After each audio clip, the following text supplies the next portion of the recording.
The morning sun cast long shadows across the limestone steps of Pharaoh's palace as Chairman clutched his reed brushes and papyrus scrolls closer to his chest. At 19, he was the youngest calligrapher ever summoned to serve in the royal court, his elegant hieroglyphs having caught the attention of the palace scribes through his work at the Temple of Thoth. His hands trembled slightly as he approached the massive cedar doors adorned with golden ankh symbols, not from fear of the pharaoh's presence, but from the uncertainty of why he had been called without explanation. The guard who had delivered the summons 3 days ago had been cryptically brief. Present yourself at the palace on the 3rd day after the new moon. You are to appear before the council. Bring nothing but your skills. No further details, no hint of whether this was an honor or a judgment. Chairman had spent the intervening days in anxious preparation, practicing his finest script and wondering what transgression he might have unknowingly committed. As the doors swung open with surprising silence, Chairman stepped into a world of opulence that took his breath away. The entrance hall stretched before him like a sacred temple, its ceiling painted with the journey of Ra across the heavens, supported by columns carved to resemble lotus stems reaching toward eternity. The floor beneath his sandaled feet was polished granite that reflected the soft light from oil lamps set in golden sconces along the walls. Chairman of Memphis. The voice that spoke his name was deep, resonant, and carried the unmistakable authority of someone accustomed to immediate obedience. Chairman turned toward the sound and found himself face to face with a man who seemed to embody the very essence of Egyptian nobility. Tall and lean, with the bearing of a warrior and the calculating eyes of a strategist, the stranger wore the white linen kilt and broad collar of a high court official. His skin was bronzed by the sun, his dark hair cut in the precise geometric style favored by the upper classes, and his presence filled the space around him with an almost palpable intensity. I am Davkotep, Chief Vizier to His Divine Majesty, the man continued, his gaze appraising Chairman with unconcealed interest. You will come with me. There was something in Davkotep's voice that made Chairman's heart skip unexpectedly. Not fear, though the Vizier's reputation for ruthless efficiency was well known throughout the kingdom. Rather, it was the way those dark eyes seemed to see through him, as if cataloging not just his appearance but somehow measuring the very essence of who he was. Chairman found himself studying the older man's face as they walked through corridors lined with painted reliefs depicting the pharaoh's victories and the god's blessings upon Egypt. Davkotep appeared to be perhaps 30 years of age, with strong features that spoke of both intelligence and determination. There was a hardness around his eyes that suggested he had seen much of the world's darker aspects. Yet when he glanced back to ensure Chairman was following, something in his expression softened almost imperceptibly. The Vizier moved with the fluid grace of a man equally comfortable in battle or in the council chamber, and Chairman found himself wondering what had shaped such a complex individual. They arrived at a smaller chamber off the main council hall, decorated more intimately with scenes of the Nile's bounty and the peaceful pursuits of scribes and artists. A low table sat in the center, upon which rested a single papyrus scroll secured with a red wax seal bearing the hieroglyph for Covenant. Davkotep gestured for Chairman to be seated on one of the cushioned stools while he remained standing, his hands clasped behind his back in a posture that emphasized his broad shoulders and commanding presence. What I am about to propose may seem unusual, Davkotep began, his voice carefully controlled. The stability of the kingdom rests upon many delicate balances, not least of which is the relationship between the palace and the temple hierarchies. Recent tensions have threatened that balance. Chairman listened with growing confusion as Davkotep explained the political crisis that had been brewing in the shadows of the court. A faction of priests, led by several powerful families, had begun questioning the Vizier's influence over the pharaoh, suggesting that his unmarried status and exclusive focus on affairs of state indicated a dangerous detachment from the god's will regarding family and procreation. The whispers had grown loud enough to reach foreign courts, where Egypt's enemies were always eager to exploit any sign of internal weakness. The solution, Davkotep continued, his eyes never leaving Chairman's face, requires a demonstration of conventional stability. I need someone to serve as my companion, to appear at court functions and official ceremonies as my chosen partner. Someone whose presence will quiet the rumors and reassure both the priests and our allies that I am a man of normal desires and appropriate attachments. The words hit Chairman like a physical blow. He stared at the scroll on the table, understanding now what it must contain, while his mind reeled with the implications of what was being asked of him. You want me to pretend to be your beloved? For official purposes, yes. Davkotep's voice remained steady, but something flickered in his expression. The role would require your presence at state functions, shared quarters within the palace, and the appearance of genuine affection when in public view. In private, of course, you would be free to pursue your calligraphy and artistic interests. The arrangement would be purely professional. Chairman's hands clenched involuntarily around his reed brushes. And what do I gain from this deception? Patronage, protection, a position as court calligrapher with access to the finest materials and the most prestigious commissions. Your work would be seen by dignitaries from across the known world.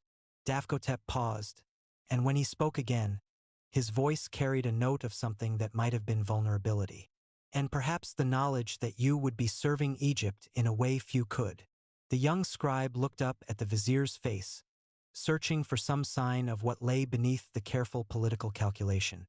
For a moment, their eyes met and held, and Chairman felt something electric pass between them. Davkotep's pupils dilated slightly, and his lips parted as if he were about to speak again. But then his expression shuddered closed once more. I need an answer, Davkotep said, his voice returning to its formal tone. The festival of Isis begins in 7 days. Our first public appearance would be at the temple banquet. Chairman reached for the scroll with trembling fingers, breaking the wax seal and unrolling the papyrus to reveal the formal terms of what was essentially a contract for an elaborate performance. The language was precise, clinical, outlining expectations for public behavior while carefully avoiding any mention of private arrangements. Yet as he read, he found himself stealing glances at Davkotep, noting the way the vizier's strong hands moved as he gestured, the subtle shift of muscle beneath the fine linen of his clothing, the intelligence that burned behind those dark eyes. I accept, Chairman heard himself say, though he wasn't entirely sure what impulse had driven the words from his lips. Perhaps it was ambition or curiosity, or simply the young man's desire for adventure. Or perhaps it was the way Davkotep's face had relaxed almost imperceptibly when their eyes had met, suggesting depths beneath the vizier's controlled exterior that called to something in Chairman's artist's soul. The transformation that followed was more dramatic than Chairman could have imagined. Within hours of signing the agreement, he found himself surrounded by palace servants whose sole purpose seemed to be reshaping him into someone worthy of standing beside the most powerful man in Egypt after the Pharaoh himself. His simple white tunic was replaced with garments of the finest linen, dyed in subtle shades of blue and gold that complemented his dark hair and olive complexion. A master jeweler fitted him with a broad collar of silver and lapis lazuli, while skilled attendants applied kohl around his eyes in the fashion favored by court nobles. The quarters he was assigned adjoined Davkotep's own chambers through a connecting door that remained diplomatically closed during these first days of adjustment. Chairman's new rooms were more luxurious than anywhere he had ever imagined living, with walls painted in scenes from the Book of the Dead and furniture inlaid with ivory and precious metals. A private balcony overlooked the palace gardens, where fountains tinkled softly among groves of date palms and beds of lotus flowers. Yet for all the material splendor, Chairman found himself feeling increasingly isolated. Davkotep had become distant since the contract signing, their interactions limited to brief, formal discussions about upcoming public appearances and the expectations for their behavior. The vizier's manner was polite but cool, as if he were training a performing animal rather than preparing for an intimate deception. During these conversations, Chairman caught glimpses of the man who had looked at him so intently that first day, but those moments vanished as quickly as they appeared. The night before the temple festival, Chairman stood on his balcony, watching the stars while overhead and wondering if he had made a terrible mistake. Below in the gardens, he could see the flickering light of torches as servants made final preparations for the celebration. Tomorrow, he would stand before the assembled nobility of Egypt and perform the role of beloved companion to a man who treated him like a piece of decorative furniture. A soft knock at the connecting door interrupted his brooding. "Enter," he called, expecting to see one of the servants with final instructions for the morning's ceremonies. Instead, Davkotep stepped through the doorway, and Chairman's breath caught at the sight of him. Gone was the formal regalia of the court vizier. Davkotep wore only a simple white kilt and leather sandals, his broad collar and other symbols of office set aside. In the soft light from the oil lamps, his bronzed skin seemed to glow, and his dark hair, freed from its usual rigid styling, fell in loose waves around his strong features. He looked younger, more approachable, and undeniably beautiful. "I wanted to ensure you understood what tomorrow would require," Davkotep said, though his voice lacked its usual commanding tone. "The priests will be watching for any sign that our relationship is not genuine. They are expert at reading the subtle language of gesture and expression."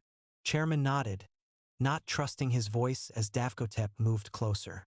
The vizier's presence seemed to fill the small balcony, and the scent of myrrh and sandalwood that clung to his skin made Chairman's pulse quicken unexpectedly. "We will need to appear comfortable with physical closeness," Davkotep continued, his eyes studying Chairman's face. "Touches that seem natural, unconscious. The kind of intimacy that develops between two people who share genuine affection." "Show me," Chairman whispered, the words emerging before his rational mind could intervene. Something shifted in Davkotep's expression, a crack appearing in his carefully maintained composure. He reached out slowly, his hand coming to rest on Chairman's shoulder, the touch light but warm through the fine linen of the young man's tunic. "Like this," he said softly. Casual contact that suggests familiarity. His hand moved to the back of Chairman's neck, fingers brushing against the sensitive skin there. "And this, the kind of touch shared by those who have the right to touch." Chairman's eyes fluttered closed at the sensation, his body responding to the contact in ways that had nothing to do with the political theater they were supposedly rehearsing. When he opened his eyes again, he found Davkotep watching him with an intensity that made his knees feel weak. "We should practice looking at each other," Davkotep said, his voice rougher now. "The way lovers look at each other when they think no one is watching." Their gazes locked and held, and in that moment, Chairman understood that whatever was happening between them had moved far beyond the bounds of their formal agreement. The air seemed to thicken around them, charged with possibilities neither had dared to voice. Davkotep's hand was still at the back of his neck, and Chairman could feel the slight tremor in those strong fingers. "Davkotep," he began, but the vizier stepped back abruptly, his expression shuddering closed once more. "That should suffice for tomorrow's purposes," Davkotep said, his voice returning to its official tone. "Rest well. The ceremonies begin at dawn." He was gone before Chairman could respond, leaving the young scribe alone on the balcony with his racing heart and the lingering scent of myrrh in the night air. The temple of Isis at dawn was a vision from the realm of the gods themselves. The massive structure, built from red granite quarried far up the Nile, rose against the lightning sky like a mountain crafted by divine hands. Its walls were covered in hieroglyphs that seemed to dance in the flickering light of hundreds of torches, while the air itself was thick with the smoke of incense burners and the perfume of lotus petals scattered across the stone floors. Chairman had never seen so many people gathered in one place. The great hall could easily hold 1,000 souls, and it seemed that every person of importance in Memphis had come to witness the festival celebrating Isis, the divine mother and protector of Egypt. Nobles in their finest regalia mingled with high-ranking priests whose shaved heads gleamed with sacred oils, while servants moved through the crowd bearing trays of wine and delicacies.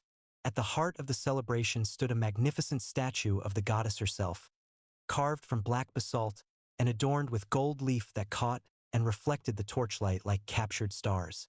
Isis stood with her arms outstretched in blessing, her face serene and knowing, as if she were aware of all the secrets and desires of those who had come to honor her. Chairman felt overwhelmed by the spectacle, but his nervousness evaporated the moment Davkotep appeared at his side. The vizier was resplendent in ceremonial dress that marked him as the pharaoh's chief representative.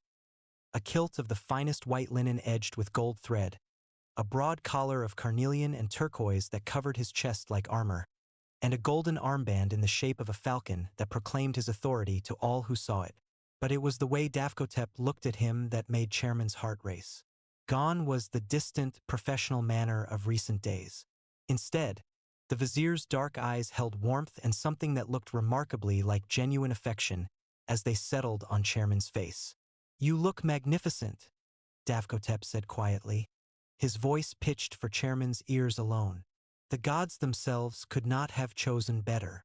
Chairman felt heat rise in his cheeks at the compliment, partly from pleasure and partly from the realization that dozens of pairs of eyes were already watching their interaction with keen interest. He had been dressed by the palace servants with the same care lavished on Davkotep, his own ceremonial attire marking him as someone of significant importance. The silver and gold collar around his neck felt heavier than usual, weighted with the knowledge that he was now playing a role before an audience that included some of the most powerful people in Egypt. "Remember," Davkotep murmured as they began to move through the crowd, "we are simply two people who care for each other. Let everything else flow from that truth." The Vizier's hand settled at the small of Chairman's back, a touch that appeared casual but sent electricity racing through the younger man's body. As they walked, Davkotep's thumb traced small circles against the fine linen of Chairman's tunic, a gesture so subtle that only someone standing very close would notice it, yet intimate enough to suggest the kind of unconscious affection that develops between longtime lovers. They were immediately surrounded by well-wishers and political allies, each eager to congratulate the Vizier on his good fortune in finding such a talented and attractive companion.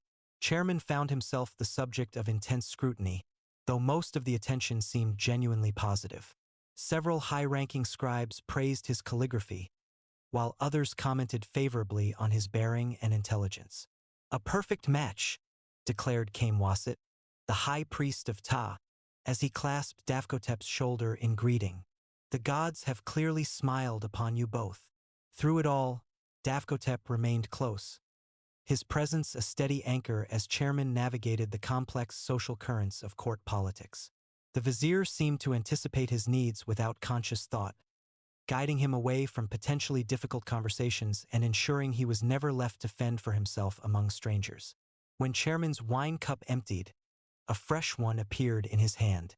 When the crowd grew too thick, Davkotep's arm encircled his waist, creating a small space of protection around them both. The most challenging moment came when they encountered Amenhotep, a senior priest whose family had been vocal in their criticism of Davkotep's bachelor status. The man's eyes were cold as he studied Chairman, looking for any sign that the relationship was not what it appeared. "So young," Amenhotep observed, his tone carrying subtle disapproval. "I trust he understands the responsibilities that come with such a privileged position."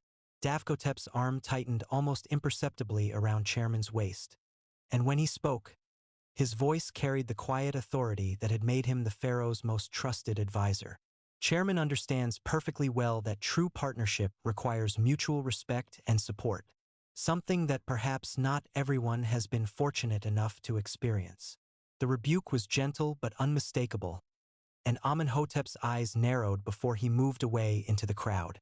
Chairman felt a surge of admiration for the way Davkotep had defended him without creating a scene, protecting him from the priest's veiled hostility while maintaining the dignity appropriate to their public roles. As the evening progressed, Chairman began to lose himself in the elaborate fiction they were performing. Davkotep's attentiveness felt increasingly natural, and the younger man found himself responding with genuine warmth to the Vizier's subtle displays of affection. When Davkotep's fingers brushed against his, as they shared a platter of honey cakes, Chairman didn't pull away. When the Vizier leaned close to whisper something about one of the other guests, Chairman felt his pulse quicken at the warmth of breath against his ear. The most dangerous moment came during the ceremonial dance that formed the climax of the evening's festivities. As honored guests, they were expected to participate in the sacred performance that honored Isis as the divine mother and protector of all love.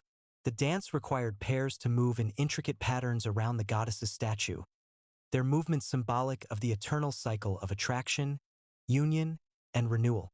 Davkotep took Chairman's hand as they joined the other couples, and the contact sent fire racing up the younger man's arm. The vizier's palm was warm and slightly rough from years of handling weapons and scrolls, and his fingers interlaced with Chairman's with a naturalness that suggested they had done this countless times before. The music began. A haunting melody played on flutes and sistrums that seemed to echo off the temple walls like the voices of the gods themselves. Davkotep moved with surprising grace for such a large man, his body flowing through the traditional steps with the confidence of someone well-versed in court ceremonies. He guided Chairman through the unfamiliar patterns with gentle pressure from his hands and subtle shifts of his body, always ensuring the younger man never felt lost or uncertain. As the dance progressed, they drew closer together, following the ancient choreography that celebrated the union of complementary souls. Davkotep's free hand came to rest on Chairman's hip, steadying him through a complex turn that brought them face to face, mere inches apart. For a moment, they stood frozen in the pattern, their eyes locked while the music swirled around them like incense smoke. In that instant, surrounded by hundreds of witnesses but feeling utterly alone together, Chairman saw something in Davkotep's gaze that had nothing to do with political theater. The vizier's pupils were dilated, his lips slightly parted, and there was a hunger in his expression that made Chairman's knees weak. Without conscious thought, the younger man swayed forward, drawn by an attraction that felt as fundamental as the pull of the Nile toward the sea. The spell was broken by the music's shift to the final movement, and they completed the dance in a haze of confused desire and careful performance. When it ended, they were greeted by enthusiastic applause from the assembled guests, many of whom seemed genuinely moved by what they had witnessed. "Beautiful," murmured one of the senior priests, "truly blessed by the goddess." As they made their way back through the crowd, accepting congratulations and praise for their performance, Chairman felt as though he were walking through a dream. His body still hummed with awareness of Davkotep's touch, and every time their eyes met, he felt that same electric jolt of connection that had nearly overwhelmed him during the dance. The carriage ride back to the palace passed in silence, both men lost in their own thoughts as they watched the city pass by outside the curtained windows. The streets were still busy with festival celebrants, and the air rang with laughter and music that seemed to mock the tension building between the two passengers. When they reached Davkotep's chambers, the vizier paused at the threshold, his hand on the door handle. "You performed admirably tonight," he said, his voice carefully neutral. The priest seemed convinced of our attachment. Chairman wanted to say something about what had passed between them during the dance, about the way his heart had raced when Davkotep held him, about the growing certainty that his feelings had moved far beyond the bounds of their professional arrangement. But the vizier's expression had returned to its familiar mask of controlled composure, and the younger man felt suddenly uncertain of his ground. "I should retire," Chairman said instead. "Tomorrow will bring new challenges." Davkotep nodded, but as Chairman turned toward the connecting door to his own chambers, the vizier's voice stopped him. "Chairman." The young scribe turned back, hope fluttering in his chest at the sound of his name spoken so softly. "Sleep well," Davkotep said, but his eyes seemed to be saying something else entirely. Chairman spent the night lying awake in his luxurious bed, staring at the painted ceiling and replaying every moment of the evening's events. The memory of Davkotep's hands on his body during the dance seemed burned into his skin, and he found himself wondering what it would feel like to be touched with genuine desire rather than mere performance. The days that followed established a pattern that was both exhilarating and torturous. By day, they played their roles to perfection, appearing together at court functions and official ceremonies with every appearance of devoted companionship. Davkotep proved to be a master at the subtle arts of public affection, his touches and glances calculated to convince observers while never crossing the boundaries they had established in private. Yet those boundaries became increasingly difficult to maintain as Chairman found himself falling deeper under the vizier's spell. Davkotep was unlike anyone he had ever encountered, brilliant and cultured, with a mind that could grasp the most complex political maneuvering while also appreciating the subtle beauty of a well-crafted piece of calligraphy. During their private moments, when the masks of public performance were set aside, the vizier revealed glimpses of a man who was thoughtful, even vulnerable, beneath his armor of authority. They would spend evenings together in Davkotep's private study, the Vizier reviewing correspondence while Chairman worked on his artistic projects. The comfortable silence between them felt more intimate than any grand gesture, and Chairman found himself stealing glances at the older man's profile as he read, memorizing the strong line of his jaw and the way candlelight caught in his dark hair. Sometimes their conversations would drift beyond the safe topics of art and politics into more personal territory. Davkotep spoke of his childhood as the son of a minor noble who had risen through intelligence and determination rather than birthright.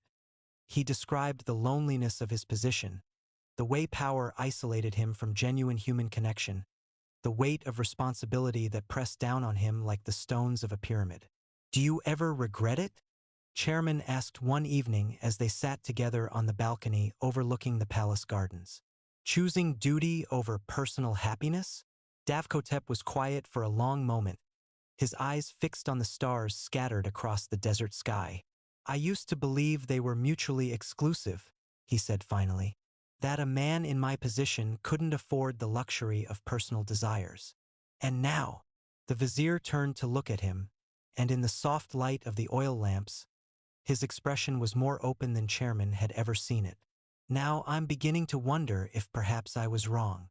The moment stretched between them, heavy with possibility, until Davkotep seemed to catch himself and retreated once again behind his familiar mask of control. It was during the third week of their arrangement that everything began to unravel.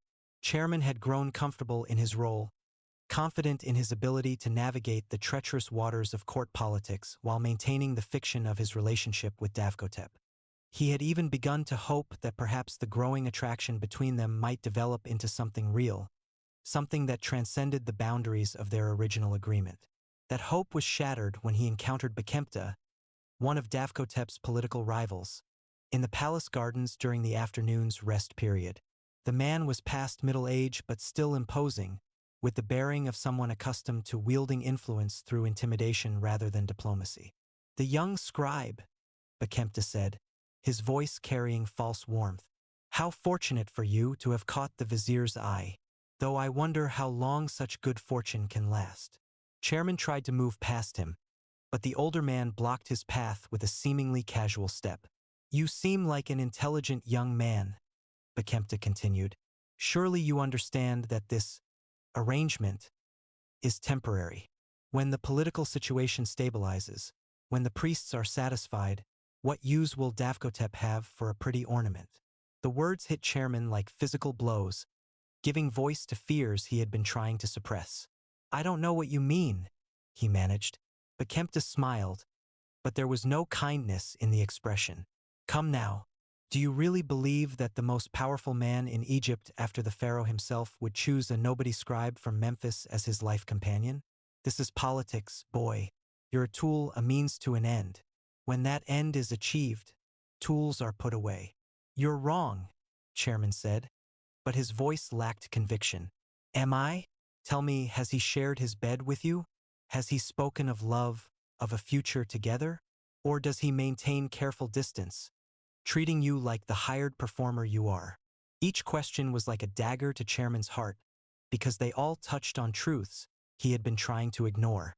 For all their public displays of affection, for all the growing intimacy of their private conversations, Davkotep had never crossed the physical boundaries established by their original agreement.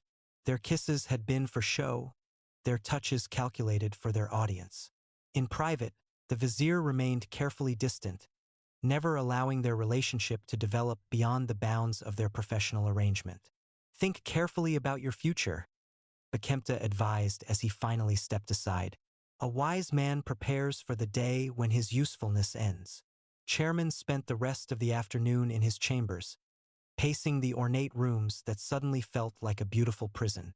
Bekempta's words echoed in his mind, poisoning every memory of the past weeks. Had he been deluding himself about the connection he felt with Davkotep? Was he truly nothing more than a tool in the Vizier's political arsenal? That evening, as they prepared for another court function, Chairman found himself studying Davkotep with new eyes, looking for signs of the calculation and manipulation that Bekempta had suggested. The Vizier's behavior seemed unchanged. Courteous, attentive, carefully affectionate in the manner they had established. But now Chairman wondered if that very consistency was evidence of its artificial nature. During the evening's entertainment, as they sat side by side watching dancers perform for the assembled court, Davkotep leaned close to whisper something about one of the other guests. The gesture appeared intimate to observers, but Chairman found himself analyzing it with painful clarity. The Vizier's body language was perfect, his expression exactly what would be expected of a devoted companion, but there was something almost clinical about its precision. "Are you well?" Davkotep asked quietly, apparently noticing Chairman's distraction. "You seem distant tonight." The concern in his voice sounded genuine, but then again, everything about their relationship was designed to appear genuine. "I'm fine," Chairman replied, forcing a smile that felt like it might crack his face. Later, as they walked back to their chambers, Davkotep tried several times to engage him in conversation, but Chairman's responses were monosyllabic.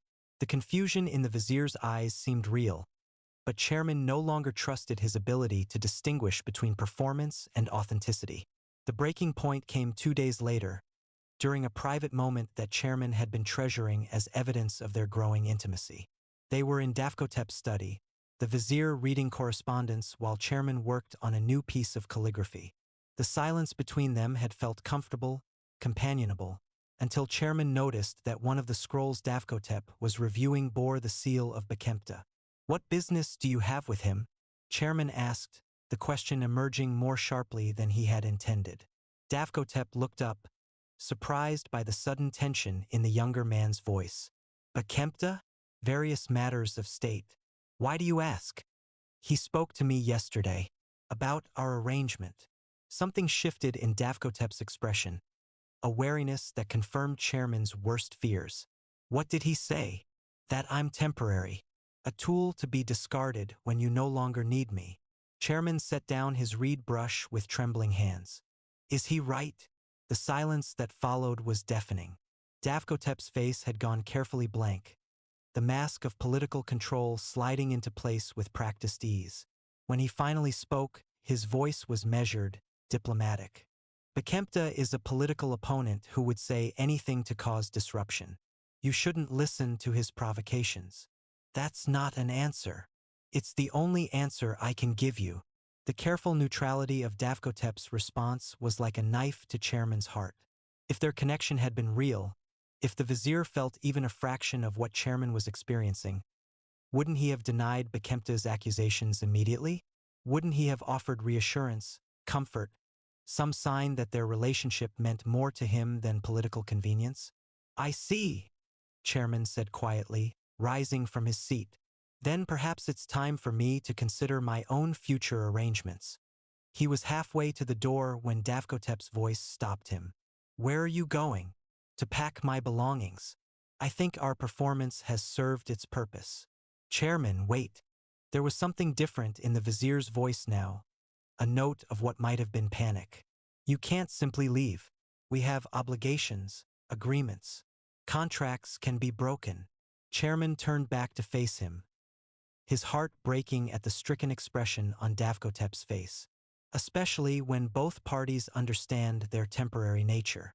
"This isn't what I want." "Then what do you want?" The question came out as a desperate plea. "Tell me what you want, Davkotep. Not what's politically expedient, not what serves the kingdom's interests. What do you want?" The Vizier stood frozen, his mouth opening and closing as if he were struggling to form words. For a moment, Chairman thought he might finally hear the truth, might discover that his feelings hadn't been entirely one-sided. But then Davkotep's expression shuddered closed once more. "I want what's best for Egypt," he said finally. It was the answer Chairman had expected, but it still felt like a death blow.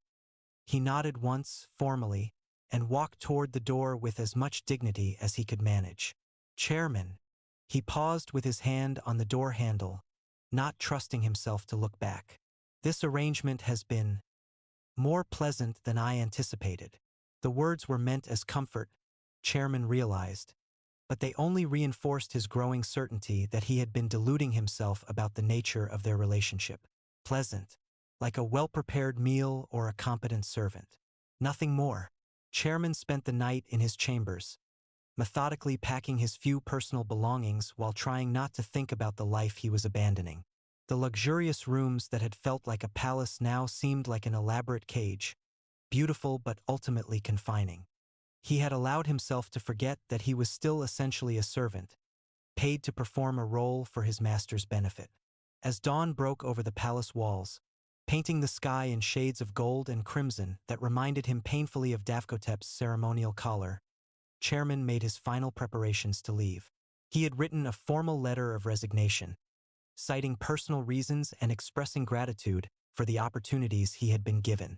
It was diplomatic, professional, and completely dishonest about his true motivations. He was placing the letter on the table where Davkotep would find it when the connecting door between their chambers burst open. The Vizier stood in the doorway, still wearing his sleeping robe, his hair disheveled and his eyes wild with an emotion Chairman couldn't identify. "You're really leaving?" It wasn't a question, and Chairman didn't treat it as one. "Yes." Without saying goodbye. "I thought it would be easier this way. For both of us." Davkotep stepped into the room, and Chairman could see that his hands were shaking. "I can't let you go. You don't have a choice. The contract is fulfilled. The priests are satisfied with your stability. Your political position is secure. You don't need me anymore." "Need?" Davkotep repeated, his voice rough. "Is that what you think this is about? Political need, isn't it?" The Vizier moved closer, and Chairman could see that his careful composure was finally cracking. "Do you have any idea what these past weeks have been like for me? Watching you, being close to you, pretending that what I feel is just performance." Chairman's heart stopped. "What are you saying?"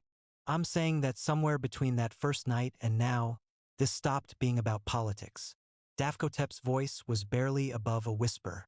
"I'm saying that I've fallen in love with you, and the thought of you walking out of my life is destroying me." The words hung in the air between them like incense smoke, beautiful and fragile, and almost too precious to believe. Chairman stared at the Vizier's face, searching for any sign of deception. But all he saw was raw vulnerability and desperate honesty. "Then why didn't you tell me?" Chairman asked. "Why did you let me think I was just a convenience to you?" "Because I'm terrified." The admission seemed torn from somewhere deep inside Davkotep's chest. "Because I've spent my entire adult life building walls around myself, protecting myself from exactly this kind of weakness. Because loving you makes me vulnerable in ways that could destroy not just me, but everything I've worked to build." "And you think I'm not terrified too?" Chairman stepped closer, close enough to see the tears gathering in Davkotep's dark eyes. "You think it's easy for someone like me to love someone like you? To know that I could lose you at any moment to politics or duty or simple boredom? You could never bore me." Davkotep's hand came up to cup Chairman's face, his thumb brushing across the younger man's cheekbone with infinite tenderness. "You're the most fascinating, beautiful, incredible person I've ever known." "Then prove it." Chairman's voice was barely audible. "Stop hiding behind duty and propriety and show me that this is real." What happened next felt like the culmination of weeks of suppressed desire and careful restraint. Davkotep's lips found his with a hunger that had nothing to do with public performance. A kiss that spoke of genuine passion and desperate need. Chairman melted into the embrace, his hands fisting in the silk of the Vizier's robe as he kissed back with equal fervor. This was nothing like the careful, calculated kisses they had shared for their audiences. This was raw, honest, consuming. Davkotep's mouth moved against his with the desperation of a man finally allowing himself to taste paradise, while his hands roamed over Chairman's body with a reverence that made the younger man feel like something precious and desired. When they finally broke apart, both were breathing heavily, their foreheads pressed together as they struggled to process what had just happened. "Stay," Davkotep whispered. "Please. I know I have no right to ask. I know I've handled this badly, but please don't leave me." Chairman looked into those dark eyes, seeing past the political mask to the vulnerable man beneath, and felt his resolve crumble. "What happens now? How do we make this work?" "I don't know," Davkotep admitted, "but I'd rather face an uncertain future with you than a secure one without you." It was Chairman realized the most romantic thing anyone had ever said to him.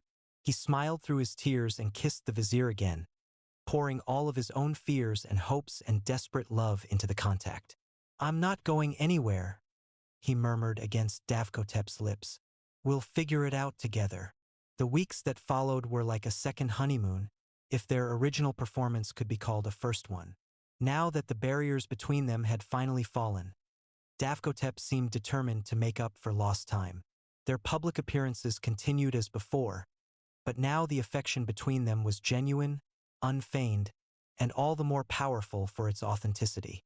In private, they discovered each other with the wonder of new lovers and the intensity of men who had been denied too long.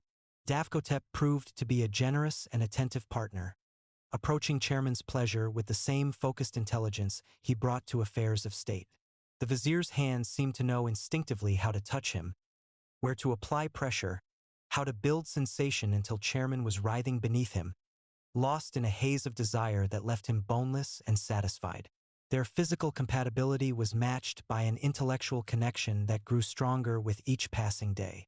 Davkotep sought out Chairman's opinions on matters of state, valuing his insights and perspective in ways that made the younger man feel truly valued.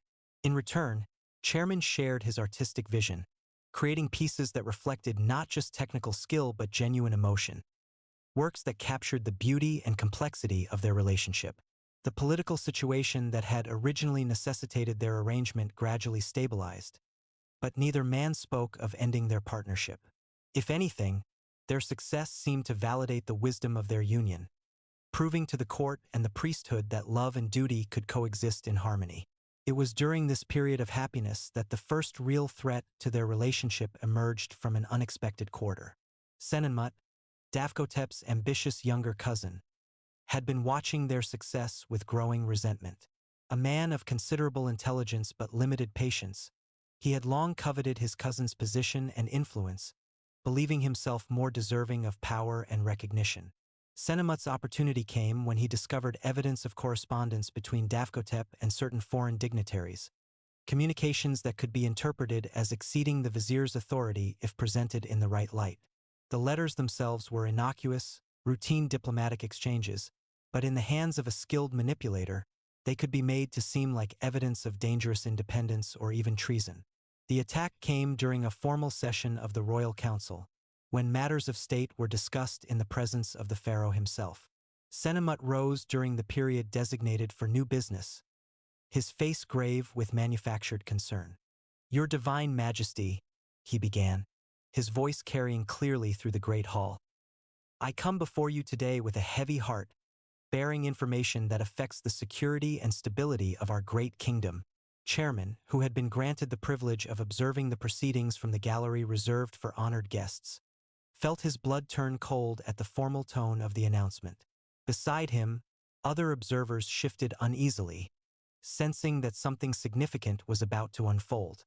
"Speak freely," the Pharaoh commanded, his golden mask making his expression unreadable, but his voice carrying the authority of a god-king who had ruled Egypt for nearly 2 decades. Senenmut produced a collection of papyrus scrolls, holding them high enough for all to see. "These documents, which came into my possession through loyal servants of the crown, suggest that the honored Vizier has been conducting unauthorized negotiations with foreign powers, exceeding his mandate and potentially compromising our kingdom's interests." The accusation sent a ripple of shock through the assembled courtiers. Chairman watched in horror as Davkotep rose from his seat, his face pale but his bearing dignified as he faced his accuser. "These are serious charges," the Pharaoh said, his voice carefully neutral. "What evidence do you present?" As Senenmut began reading selected passages from the correspondence, carefully omitting context that would have explained their innocuous nature, Chairman felt sick with the realization of what was happening. This wasn't just a political attack on Davkotep's position. It was a carefully orchestrated attempt to destroy him entirely. The penalty for treason, even the suggestion of treason, could be exile or death. Davkotep defended himself with the skill and intelligence that had made him the Pharaoh's most trusted advisor, explaining the context of each document and demonstrating how Senenmut's interpretations were deliberately misleading. But Chairman could see that damage was being done. Several of the council members were looking at the vizier with new suspicion, their confidence in his loyalty shaken by the mere suggestion of impropriety. The session ended without resolution, the pharaoh declaring that he would consider the evidence privately before rendering judgment. As the council dispersed, Chairman made his way through the crowd toward Davkotep, desperate to offer support and comfort. But before he could reach the vizier's side, Senenmut intercepted him. "Ah, the devoted companion," Senenmut said, his smile cold and calculating. "I wonder how devoted you'll remain when your patron falls from grace." "Davkotep has done nothing wrong," Chairman replied, struggling to keep his voice steady. "Perhaps not, but perception is often more important than truth in matters of politics." Senenmut moved closer, his voice dropping to a whisper that only Chairman could hear. "There is, however, a way you could help him, a way to demonstrate your loyalty that might influence the pharaoh's decision." "What do you mean?" "Testify that your relationship with my cousin is a sham. Admit that you were hired to play a role, that the great Davkotep is capable of the same deceptions and manipulations as any other ambitious courtier. Such honesty might be seen as evidence that he's learned the error of his ways." Chairman stared at him in shock. "You want me to betray him? I want you to save him." If the pharaoh believes that Davkotep has been dishonest about something as relatively minor as a fake relationship, he might be more inclined to forgive dishonesty about more serious matters. But if my cousin insists on maintaining his facade of perfection, the implication hung in the air like poison. Senenmut was offering Chairman a choice: betray their love to save Davkotep's life, or maintain their fiction and risk losing everything. That night, Chairman lay awake in Davkotep's arms, listening to the vizier's steady breathing and struggling with an impossible decision. He knew that Senenmut's logic was sound from a purely political perspective. If Davkotep appeared to be maintaining deceptions in one area of his life, it would cast doubt on his denials regarding the more serious charges. But admitting their relationship was a fraud would destroy the very thing they had fought so hard to build. "You're thinking too loudly," Davkotep murmured against his hair, apparently awakened by his restlessness. "I'm scared," Chairman admitted. "So am I." The vizier's arms tightened around him. "But we'll face whatever comes together. What if being together is what destroys you?" Davkotep pulled back to look at him, his eyes serious in the dim light filtering through the window shutters. "Then at least I'll have known what it means to love and be loved. That's worth any price." The words were beautiful, noble, and completely impractical. Chairman wanted to share Davkotep's romantic fatalism, but he couldn't ignore the reality of their situation. If the vizier fell from grace, it wouldn't just affect him personally. Hundreds of people depended on his leadership. Thousands more benefited from his policies and protection. How could their personal happiness justify such widespread suffering? The trial, for that was what it had become, resumed 3 days later. The intervening time had been filled with frantic activity as Davkotep and his allies worked to gather evidence supporting his defense. Character witnesses came forward to testify to his loyalty and competence, while friendly scribes combed through official records looking for precedents that would justify his actions. But Chairman could see that the momentum was building against them. Senenmut had chosen his moment well, striking when the political situation was uncertain and the pharaoh was already concerned about potential threats to his authority. The very success of Davkotep's previous policies now worked against him, as rivals who had been waiting for an opportunity to bring down the powerful vizier emerged from the shadows. When Chairman was called to testify, he felt as though he were walking to his own execution. The great hall seemed larger than ever, filled with faces that watched his every movement with predatory interest. At the far end, the pharaoh sat on his golden throne, his masked face impossible to read but his posture suggesting careful attention. Chairman of Memphis, the court scribe announced, companion to the vizier Davkotep, called to give testimony regarding the character and conduct of the accused. Chairman looked across the hall and met Davkotep's eyes. The vizier's expression was calm, accepting, as if he had already resigned himself to whatever was about to happen. In that moment, Chairman understood that Davkotep expected him to choose duty over love, to make the practical decision that might save his life at the cost of their relationship. The realization filled Chairman with sudden, blazing certainty. He had spent too much of his life being invisible, letting others make choices for him, accepting whatever scraps of happiness came his way. If he was going to lose everything, he would at least lose it on his own terms. "Your Divine Majesty," Chairman began, his voice carrying clearly through the silent hall. "I have been asked to testify about my relationship with the Vizier Davkotep, and I will speak truthfully." He could see Senenmut leaning forward, anticipation written across his features. Several of the council members shifted in their seats, preparing to hear the revelation that would bring down one of the kingdom's most powerful men. "When I first came to the palace," Chairman continued, "I was indeed approached with a proposition. I was asked to play a role, to pretend to be something I was not for the sake of political convenience." A murmur ran through the crowd, and Chairman saw triumph flash in Senenmut's eyes. But the young scribe wasn't finished. "What I discovered, however, was that pretending to love Davkotep was impossible, because the reality of loving him was far more powerful than any performance could ever be. What began as duty became devotion. What started as political theater became the most genuine relationship of my life." The murmur turned to surprised silence. This was not the testimony anyone had expected. "I stand before you today not as a hired actor, but as a man who loves the Vizier Davkotep with his whole heart. A man who has seen him sacrifice his own comfort and safety for the good of Egypt countless times. A man who knows that every decision he makes is guided by loyalty to this kingdom and reverence for your Divine Majesty." Chairman turned to face Davkotep directly, no longer caring who else might be listening. "You asked me to speak truthfully, and this is my truth. Davkotep is the most honorable man I have ever known. If loving him makes me a conspirator in some plot against the throne, then I gladly accept whatever punishment awaits. But I will not stand here and pretend that our bond is anything less than sacred." The silence that followed was deafening. Chairman stood in the center of the great hall, exposed and vulnerable, having laid his heart bare before the most powerful people in Egypt. He had chosen love over safety, truth over convenience, and now he could only wait to see what the consequences would be. The Pharaoh sat motionless on his throne for what felt like an eternity. When he finally spoke, his voice carried the weight of divine authority. "These proceedings will be suspended while we consider all testimony presented. The court is dismissed."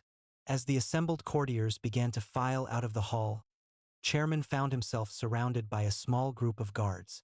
For a moment, he thought he was being arrested, but their leader merely nodded respectfully.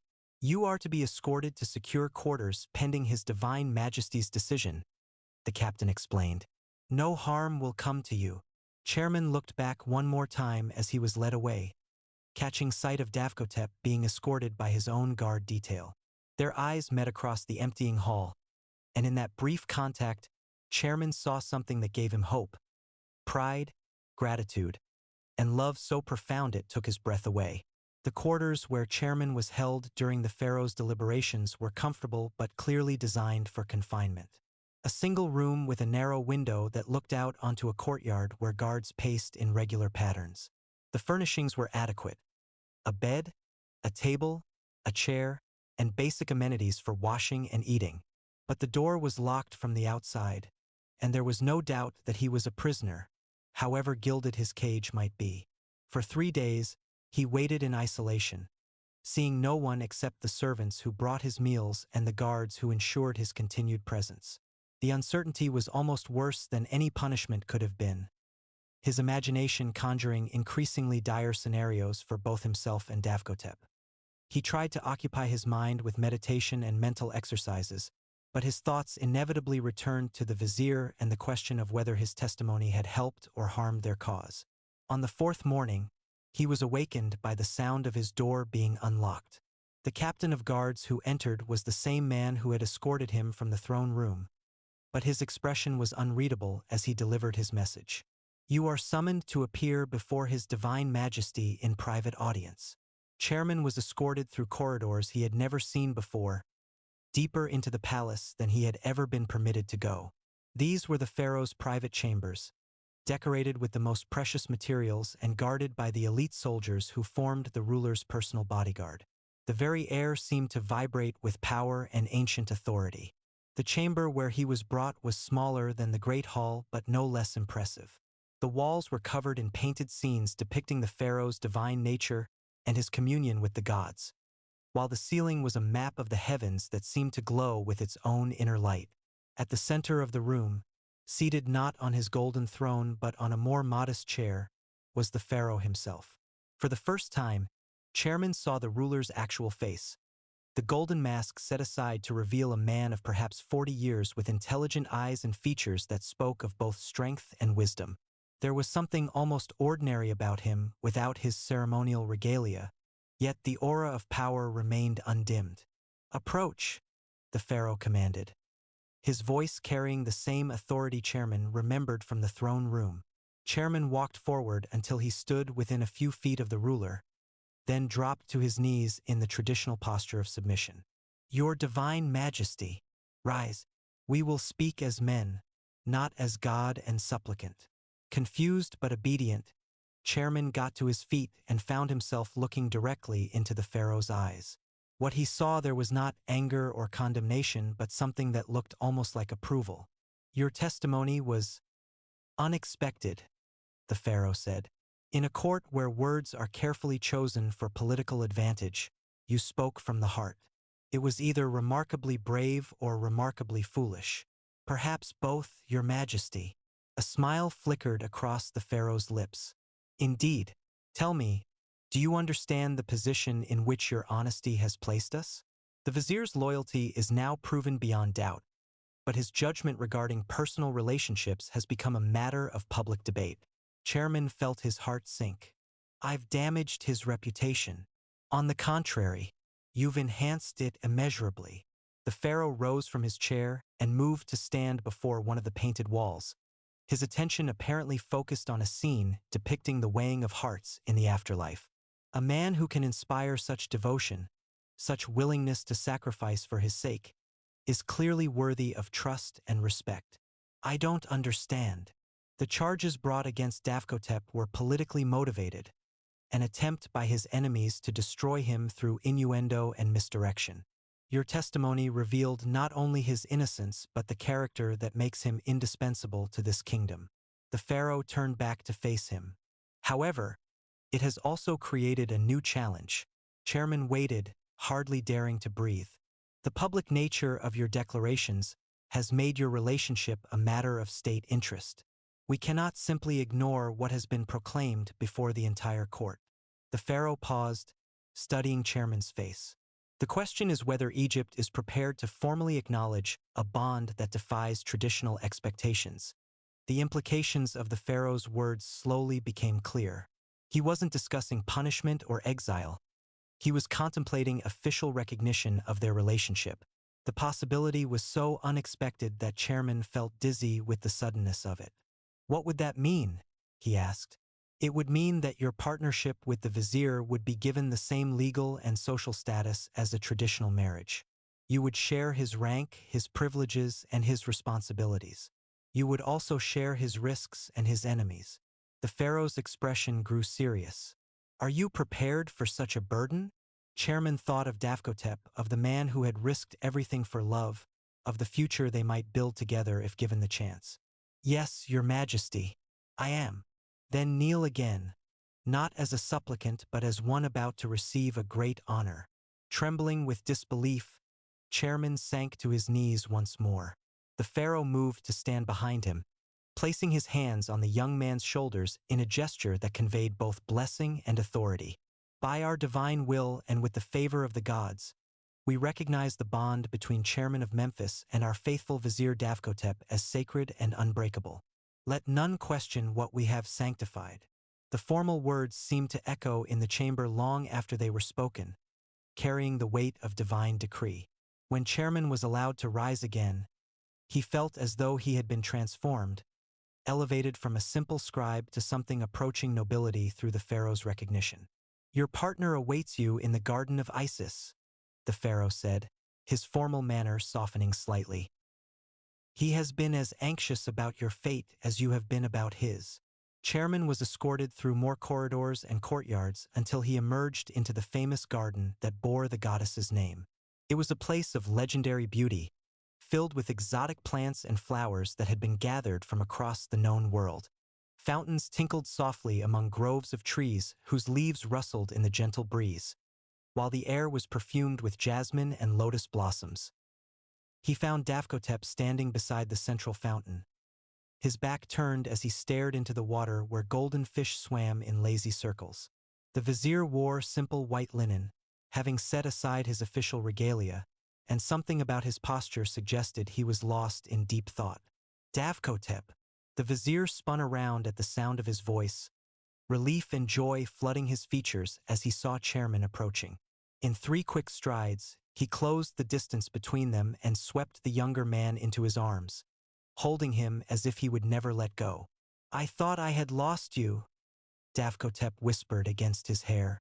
"When they took you away, I didn't know if I would ever see you again."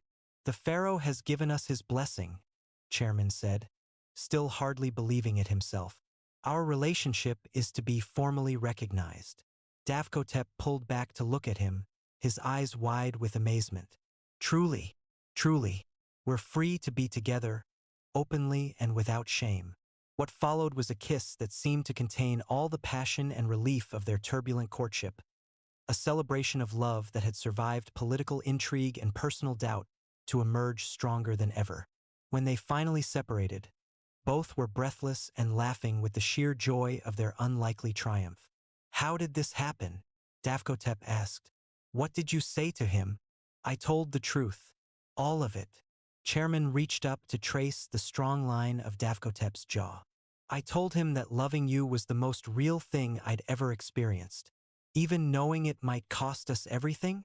Especially knowing that. What's the point of survival without something worth surviving for?" Davkotep's eyes grew bright with unshed tears, his control finally cracking after days of uncertainty and fear. "I love you," he said, the words carrying all the weight of a sacred vow. "More than power, more than position, more than life itself." "And I love you," Chairman replied, "enough to face whatever challenges lie ahead, as long as we face them together." They spent the remainder of the day in the garden, talking and planning and simply reveling in their newfound freedom. The political crisis that had threatened to destroy them had instead become the catalyst for a transformation neither had dared to imagine.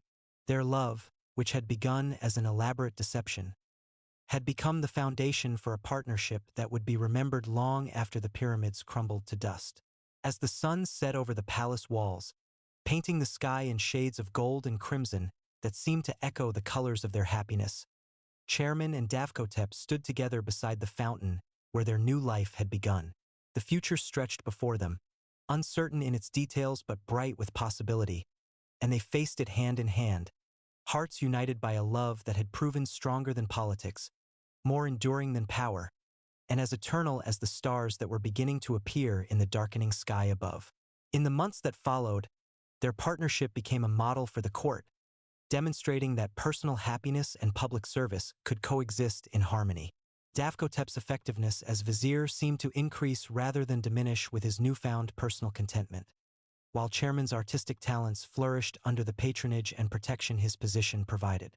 Together, they worked to strengthen Egypt's cultural and diplomatic ties with neighboring kingdoms, their relationship serving as evidence of their nation's progressive values and enlightened leadership.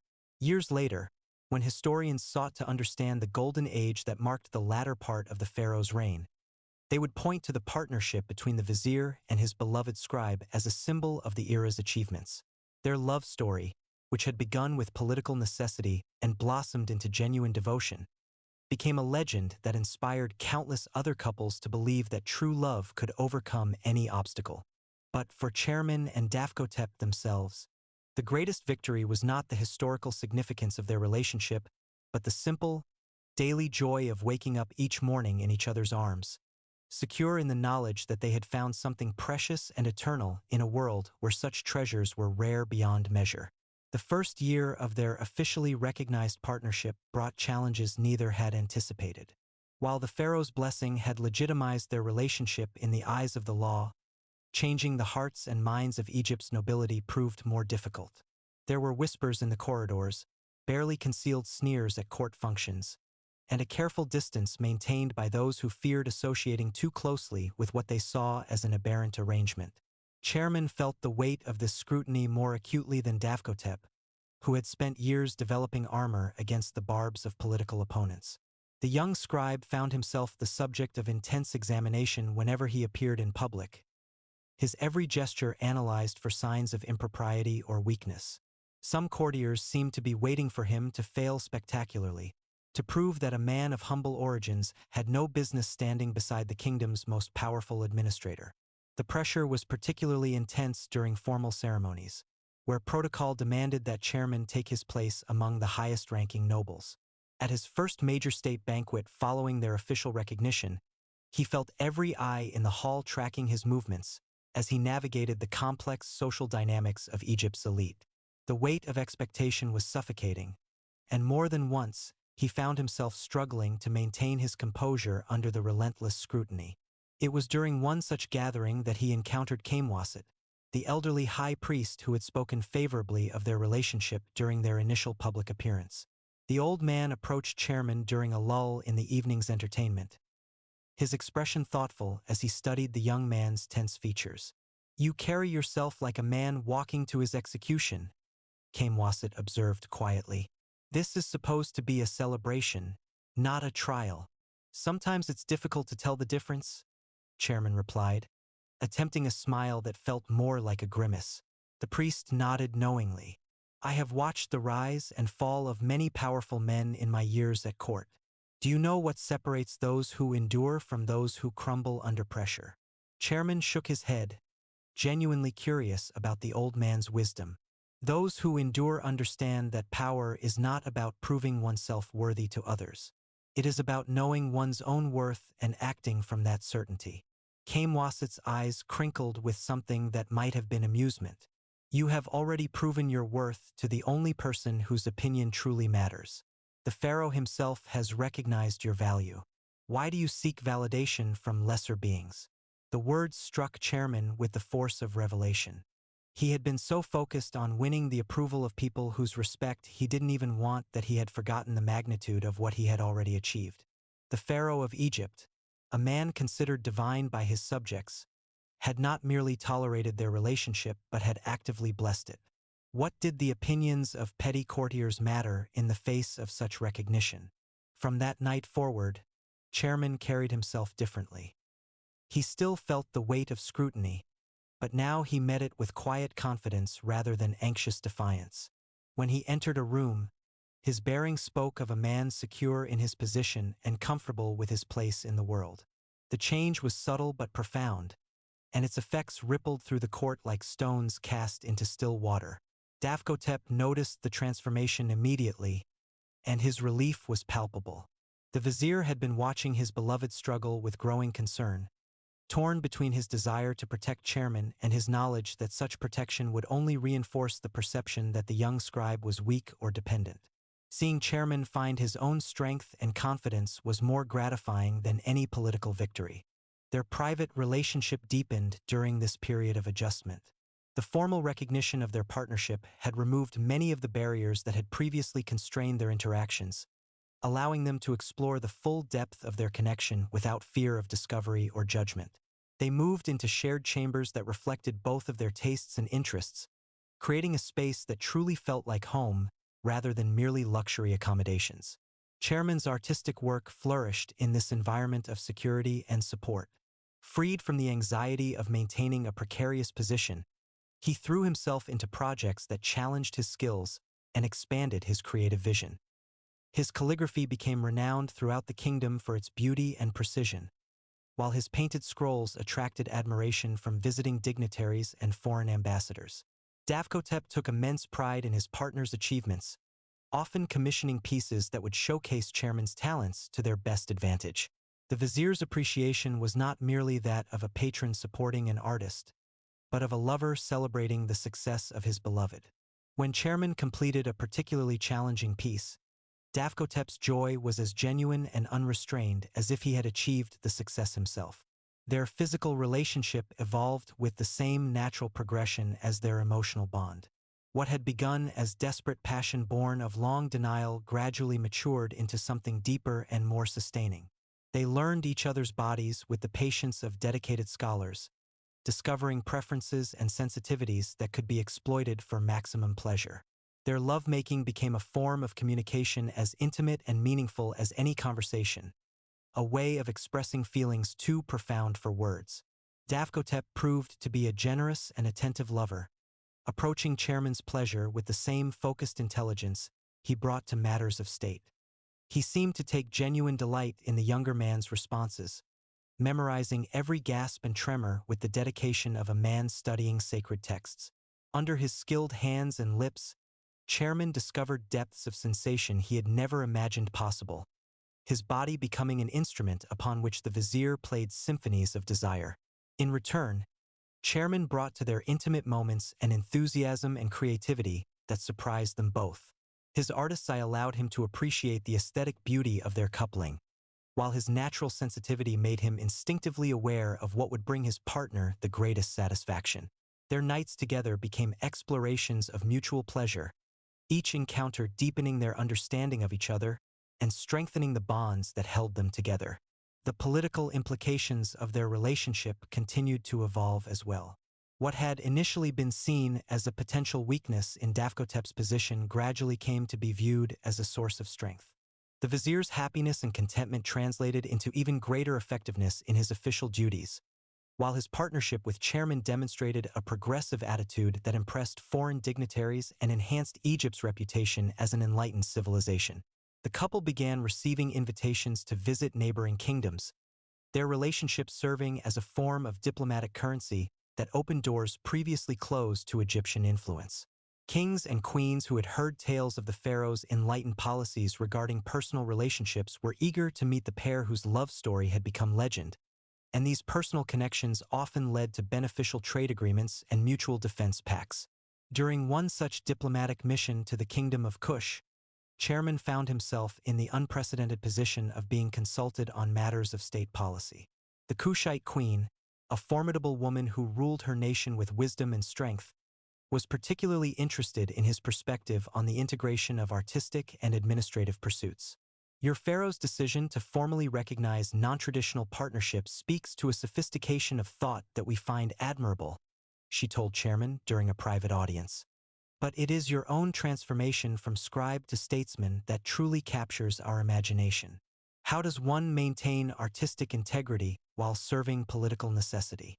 It was a complex question that required Chairman to articulate thoughts he had never fully formed even to himself.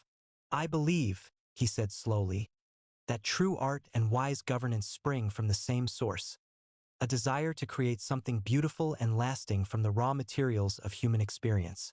Whether I am shaping words on papyrus or helping to shape policy that affects thousands of lives, the goal is the same: to leave the world a little more beautiful than I found it. The Queen's eyes lit with appreciation at his response, and the conversation that followed laid the groundwork for a cultural exchange program that would benefit both kingdoms for generations to come.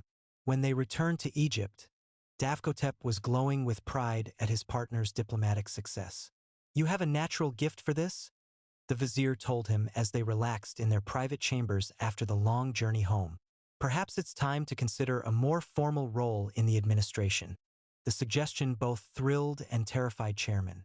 While he had grown comfortable with his position as the Vizier's partner, taking on official responsibilities would expose him to entirely new levels of scrutiny and challenge. Yet the opportunity to contribute more directly to Egypt's welfare was undeniably appealing. After much discussion and careful consideration, they decided to propose a new position to the Pharaoh, cultural ambassador, a role that would allow Chairman to utilize both his artistic talents and his growing diplomatic skills. The proposal was accepted with enthusiasm, and Chairman found himself with his own staff, his own responsibilities, and his own opportunities to serve the kingdom he had come to love. The new role brought unexpected challenges and rewards. Chairman discovered that he had a talent for identifying and nurturing artistic talent in others, and under his guidance, Egypt's cultural output flourished as never before. He established schools for scribes and artists, created exchange programs with foreign kingdoms, and commissioned works that celebrated both traditional values and progressive ideals. His success in this role further solidified his position at court and in Davkotep's life. No longer could anyone suggest that he was merely ornamental, a pretty accessory to the vizier's power. He had proven himself capable of independent achievement while remaining devoted to the partnership that had made such achievement possible. As their second year together drew to a close, both men reflected on how much their lives had changed since that first meeting in the palace corridor. What had begun as a political arrangement had evolved into a true partnership in every sense of the word. They were lovers, certainly, but also collaborators, advisors, and friends. Their relationship had become a model not just for other couples, but for anyone seeking to balance personal fulfillment with public service. The anniversary of their official recognition was marked by a celebration that rivaled any royal festival. The pharaoh himself hosted the gathering, declaring it a national holiday in honor of love's triumph over adversity. The guest list included dignitaries from across the known world, all eager to pay tribute to a couple whose story had captured imaginations far beyond Egypt's borders. During the ceremony, Chairman and Davkotep renewed the vows they had made to each other, speaking words of commitment and devotion that moved many in the audience to tears. The pharaoh presented them with matching armlets of gold and precious stones, symbols of their enduring bond and their valued service to the kingdom.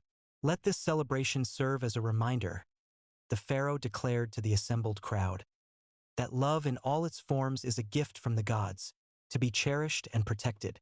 What we honor today is not merely the union of two souls, but the triumph of courage over fear, of truth over deception, of hope over despair. As the festivities continued into the night, Chairman and Davkotep found themselves standing once again in the Garden of Isis, watching the stars will overhead just as they had on that first night when everything had changed. The fountain still tinkled softly among the flowers, and the air was still perfumed with jasmine and lotus blossoms. But they were different people now than they had been then. Do you ever wonder what would have happened if you had walked away that day? Davkotep asked, his arm encircling Chairman's waist with the easy familiarity of long partnership. Every day, Chairman replied honestly. And every day I'm grateful I didn't. This life we've built together, it's more than I ever dared dream. Even with all the challenges, the scrutiny, the pressure, the constant need to prove ourselves worthy. Chairman turned in his partner's embrace, looking up into the face he had come to love more than his own life. Especially because of those things. They've made us stronger individually and together. They've forced us to become the best versions of ourselves. Davkotep smiled, the expression transforming his stern features into something almost boyish. I love you, he said, the words as fresh and meaningful as they had been the first time he spoke them. And I love you, Chairman replied, sealing the promise with a kiss that tasted of wine and honey and infinite possibility. Their third year brought new adventures and deeper contentment. Chairman's cultural programs had begun attracting attention from kingdoms as far away as Babylon and Greece, establishing Egypt as the center of a renaissance in arts and learning. Delegations of scholars and artists arrived regularly, eager to study under masters who had been trained in the Egyptian tradition but encouraged to innovate and experiment. The success of these programs reflected well on both Chairman and Davkotep, enhancing their reputations as visionary leaders who understood that cultural strength was as important as military might. The pharaoh frequently consulted them on matters ranging from foreign policy to domestic reform, valuing their unique perspective and proven track record of success. Their personal relationship continued to deepen and evolve.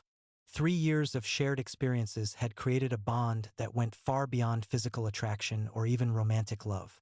They had become true partners in every sense, complementing each other's strengths and compensating for each other's weaknesses. When one faltered, the other provided support. When one achieved success, the other celebrated as if the triumph were his own. This deep partnership was tested when Davkotep fell seriously ill during the height of summer's heat.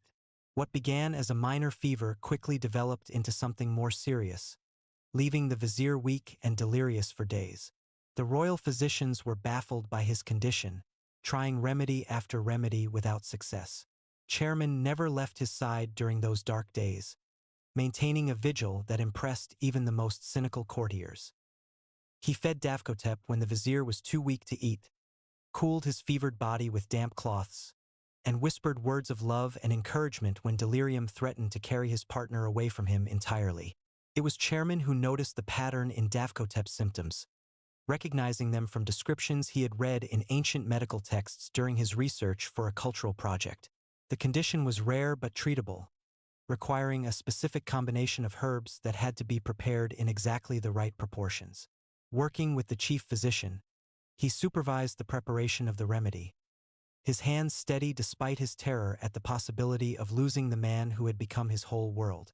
The treatment worked slowly but surely, and within a week Davkotep was sitting up in bed, weak but clearly recovering. His first coherent words were Chairman's name, spoken with such love and gratitude that both men wept openly. "I thought I had lost you," Chairman whispered, clutching Davkotep's hand as if he could anchor him to life through touch alone. "Never," Davkotep replied, his voice hoarse but determined. "I have too much to live for now."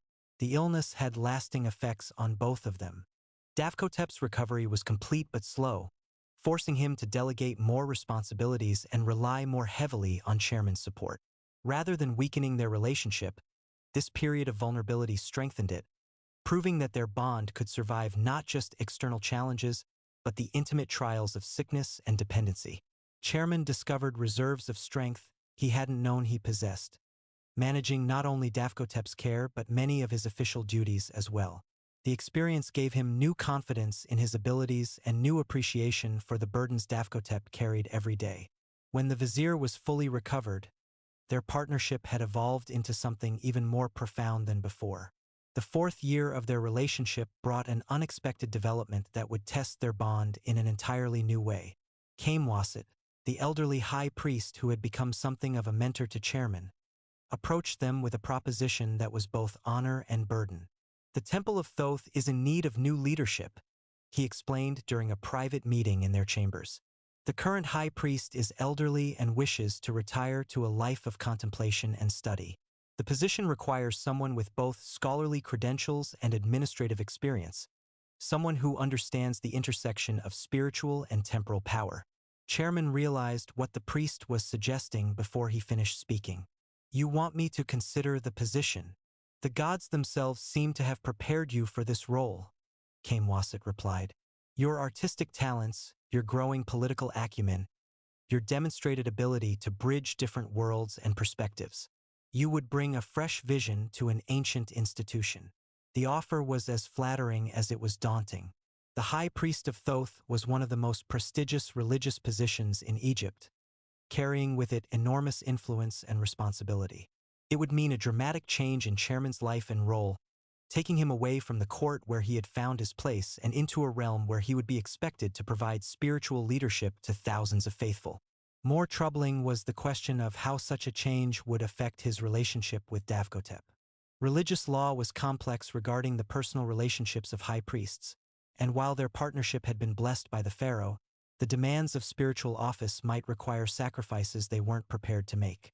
"I need time to consider this," Chairman said finally, "and I need to discuss it thoroughly with Davkotep. Of course, the position will not be filled for several months. There is no need for haste, only for careful consideration of the god's will."